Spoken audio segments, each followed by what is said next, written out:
BJP ముసుగేసుకున్నటువంటి Telugu Desam నాయకుడు. అదొక Telugu Desam mic. కాకపోతే ముసుగు మాత్రం ఈ గొట్టం ఈ పైన ఇది మాత్రం బీజేపీది ఉంటుంది. ఈ మొత్తం అంతా కూడా బాడీ లోపలదంతా కూడా వైర్లు గీర్లని తెలుగుదేశాన్ని. ఆయన మాట్లాడతాడు, మోడీ గారికి 40 నిమిషాలు ఏం జరగలేదు, గోంగూర లేదు, వచ్చారైనా వాళ్ళు అపాయింట్మెంట్ ఇవ్వలేదు, జగన్మోహన్ రెడ్డి గారికి ఓ బొకే ఇచ్చి వెళ్ళిపోయాడు ఆయన పుట్టినరోజు అని చెప్పని మాట్లాడతాడు. పార్టీ మారినా బుద్ధులు మాత్రం మారలేదు.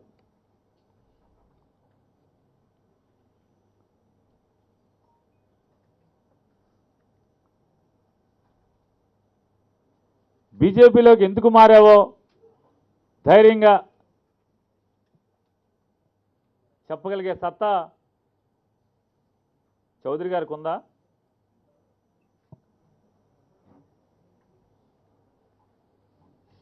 చంద్రబాబు ఈ రకమైన అడ్డగోలు పరిపాలన చేశాడు. తండ్రి కొడుకులు కలిసి రాష్ట్రాన్ని దోచుకున్నారు, అందుకు నేను బాధ కలిగి వెళ్ళిపోయాను ఎప్పుడన్నా చెప్పావా? ఎందుకు వెళ్ళావు?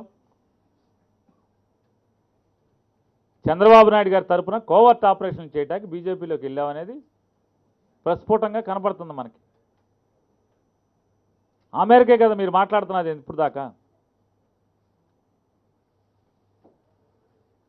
మోడీ గారు ఇంత బాగా పరిపాలన చేస్తున్నాడని సుజనా చౌదరి గారు ఒక్క మాట మాట్లాడాలి ఆయన పార్టీలో చేరిన కాడి నుంచి. కమలం గుర్తు కండువా కప్పుకున్నాక మోడీ గారు ఇంత గొప్పగా చేస్తున్నాడు, ఫలానా మా శాఖలో ఇంత బాగా జరుగుతుంది, ఆర్థిక శాఖలో ఇంత గొప్పగా జరుగుతుంది, ఈ దేశాన్ని ఇంత ముందుకు తీసుకెళ్తుంది బీజేపీ ప్రభుత్వం అని ఒక్కరోజు కూడా మాట్లాడిన పాపాన పోలేదు. జగన్ గారు జగన్ గారు జగన్ గారు కోవర్టు కాక ఏంటి మేము? ఎవరన్నా ఒకవేళ అమిత్ షా గారే జగన్ గారికి టైం ఇవ్వలేదు, మంత్రులకు టైం ఇవ్వలేదు, ఈ రాష్ట్రంలో తెలుగువాడిగా పుట్టి ఈ గడ్డ మీద అధికారాన్ని అనుభవించిన వాడిగా ఏం చెప్పాలి నువ్వు? అమిత్ షా గారు మంత్రులు ఎవరైతే కేంద్ర మంత్రులు తప్పండి, ఇలా మనం ఒక రాష్ట్ర ముఖ్యమంత్రిని ఇలా మనం అపాయింట్మెంట్ లేకుండా చేయకూడదని మాట్లాడలేదా? అయితే నీ మానవ ధర్మం అయితే మేము చెప్పేది అబద్ధమే, జగన్మోహన్ రెడ్డి గారిని అసలు ఎవరు లేరు, మేము కూడా గ్రాఫిక్స్ ఫోటోలు తీసుకొచ్చి మోడీ గారికి లేదా అమిత్ షా గారికి సెలవులు కప్పుని గ్రాఫిక్స్లో ఫోటోలు తయారు చేసి మీడియాకి ఇచ్చాం. పోనీ మీరేం చేయాలి? ఈ రాష్ట్రానికి ఈ రకమైన అన్యాయం చేయటం ఇదివరకు కూడా చేస్తున్నారు, మళ్ళీ ఇప్పుడు కూడా చేయటం కరెక్ట్ కాదండి అని మీరు మాట్లాడాలిగా. కేవలం చంద్రబాబు నాయుడు గారి రాజకీయ అవసరాల తీర్చడం కోసమే బీజేపీలో చేరినటువంటి కోవర్ట్లందరూ కూడా ఈ భాష మాట్లాడుతున్నారు అనేది తెలుగు ప్రజలందరూ అర్థం చేసుకుంటున్నారు.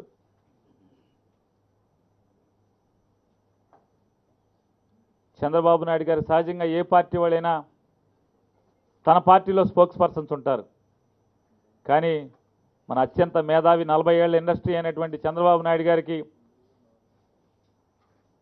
ఒక ప్రాంతీయ వేరే ఇంకొక ప్రాంతీయ పార్టీలో ఇంకో జాతీయ పార్టీలో కూడా స్పోక్స్ పర్సన్ని ఏర్పాటు చేసుకోగలిగినటువంటి గొప్ప సమర్థుడు మన చంద్రబాబు నాయుడు గారు అనేది మనకు అర్థమవుతుంది. థ్యాంక్ యూ అండి.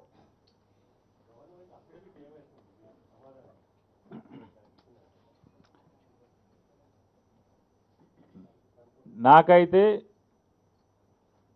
ప్రస్తుతానికి నా దగ్గర ఏం సమాచారం లేదు, కాకపోతే ఈ ప్రభుత్వం యొక్క ఆలోచన ఎలా ఉంటుందనేది చెప్పగలను అంతవరకు.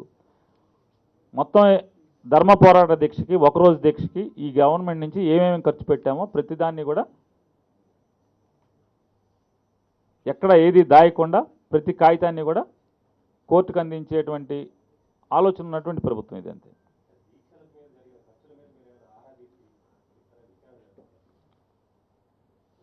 కోర్టే విచారణ చేస్తున్నప్పుడు కొత్తగా ప్రభుత్వం రెండోసారి విచారణ చేయాల్సిన అవసరం ఉండదనేది నా అభిప్రాయం.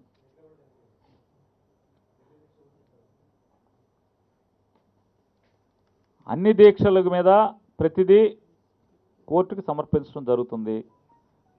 కేవలం ఒక దీక్షే కాదు, ఈ రాష్ట్ర ప్రభుత్వం స్పాన్సర్ చేసినటువంటి రాజకీయ దీక్షలు ఏమేమి ఉన్నాయో అన్ని దీక్షలను కూడా ఖర్చుల్ని సమర్పించడం జరుగుతుంది.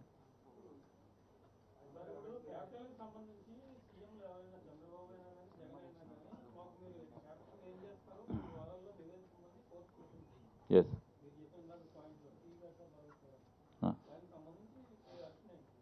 మా వెర్షన్ ఉంది.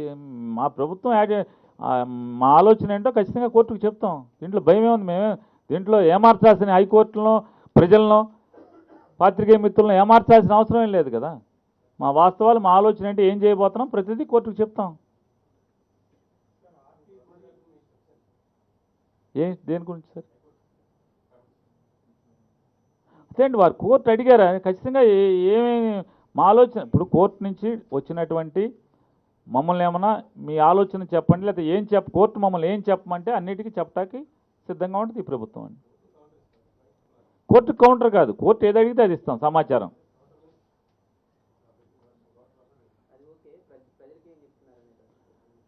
ప్రజలకు చెప్తున్నాం, రోజు చెప్తున్నాం కదా సార్. అవునండి, చెప్తున్నాం కదా బాబు. ఇది మోయలేని భారాన్ని పెట్టి భయంకరమైన స్థితిలోకి దీన్ని తీసుకెళ్లారు.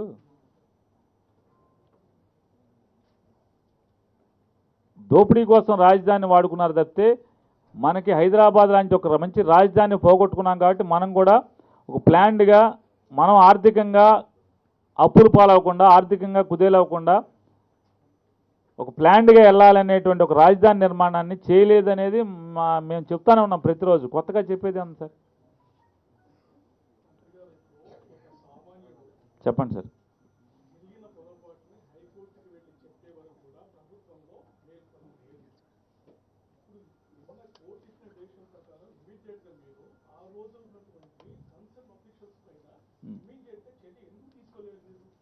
కన్సర్న్ అఫీషియల్స్ మీద ఏం తీసుకోమంటారు?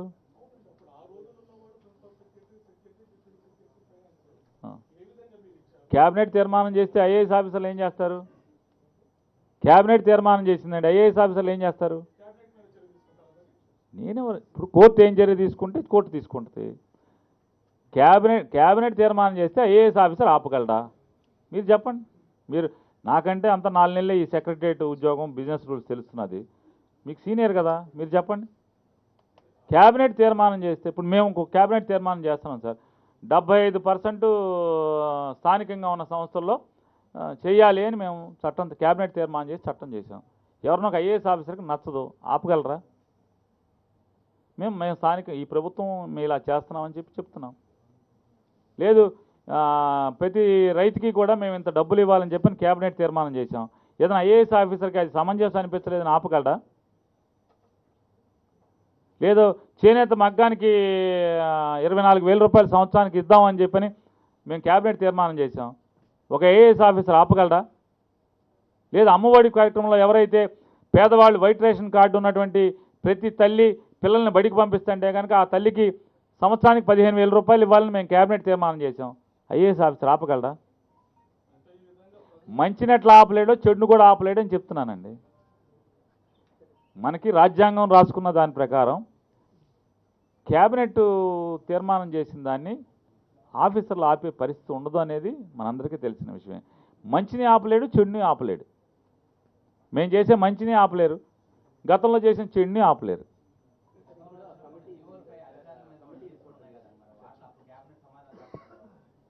గతంలో చేసినటువంటి అధికారులు మీరు ఏ కేసుల గురించి చెప్తున్నారు ఒకసారి చెప్పండి. నాకు తెలియదు, మీరు చెప్పండి. మీ మనసులో ఏముందో నాకు తెలియదు కదా. కాదు సార్, మీ మనసులో ఏముందో చెప్తే నాకు అర్థం అవుతుంది. మీరేం చెప్పండి, మీరు దేని గురించి మాట్లాడతారు చెప్పండి.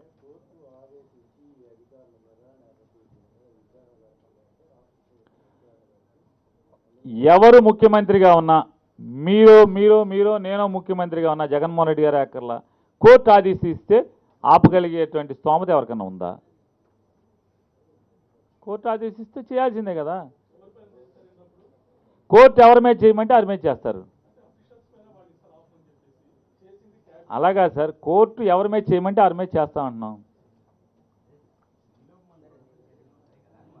కాదు సార్, కోర్టులో ఉన్నది సబ్జుడిస్ మ్యాటరు. కోర్టు ఎవరి మీద చేస్తే వాళ్ళ మీద చేస్తారని చెప్తున్నాం.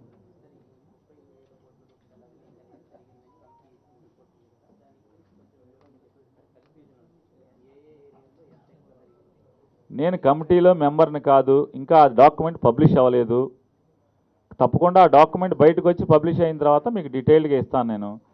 అది రిపోర్ట్స్ సబ్మిషన్ స్టేజ్లోనే ఉందండి. దానిలో లీకులు అవి మీరు రాసుకుంటున్నాం.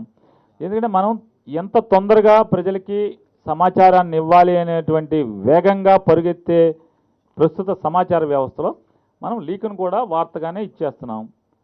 అది ఏంటనేది నేను కూడా అందులో మెంబర్ని కాదు, ఖచ్చితంగా నేను మెంబర్ అయి ఉంటే నేనన్నా మీకు ఎండార్స్ చేసేవాడిని, ఎస్ ఇలా జరిగిందండి అని.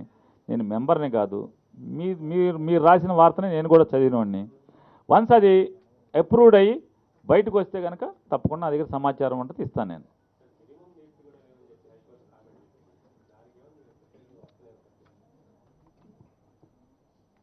మినిమం నీడ్స్ ఖచ్చితంగా అక్కడ ఏర్పాటు చేయాలనేది ప్రభుత్వం పనిచేస్తుంది. అసలు అక్కడ అంటారు కదా, అక్కడ అసలు అర్థం కాని పరిస్థితి. ఈ సెక్రటరియట్లో ఇన్ని రోజు 100 మంది వస్తుంటే వాళ్ళు లఘు సంఘ తీర్చుకుంటాక ఎక్కడ లేదు. ఇక్కడ ఈ సెక్రటరియట్లో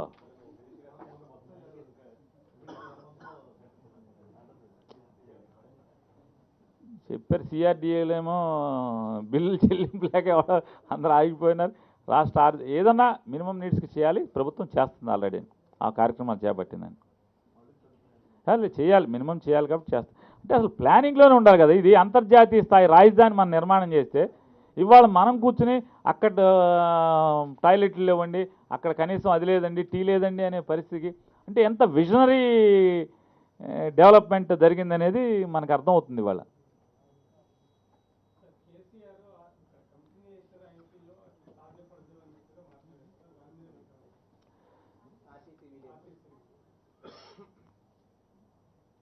ఆయన వ్యక్తిగత అభిప్రాయం అది, కేసీఆర్ గారిది.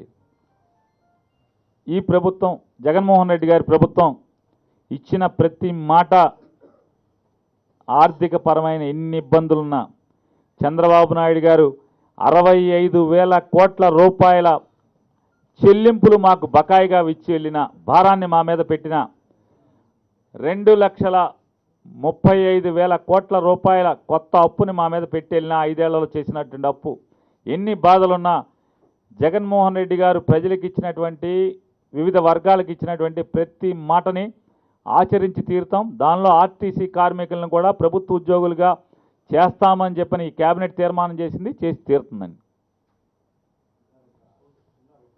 చెప్పండి సార్, చెప్పండి సార్. అసలు సాక్షి కాదు, మీరు జ్యోతి అయినా నాకు అభ్యంతరం లేదు, ఈనాడైనా అభ్యంతరం లేదు. చెప్పండి సార్, చెప్పండి సార్. సార్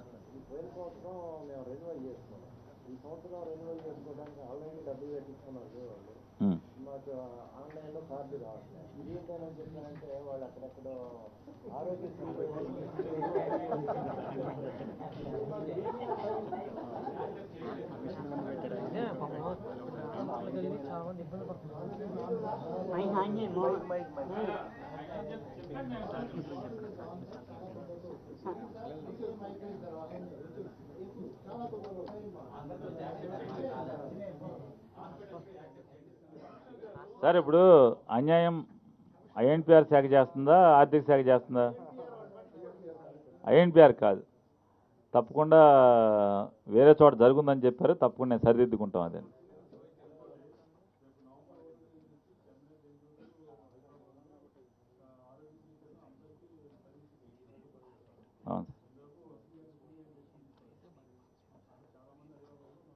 హాయ్ ఫ్రెండ్స్, మా టుడే టుమారో యూట్యూబ్ ఛానల్ చూస్తున్నందుకు చాలా థ్యాంక్స్.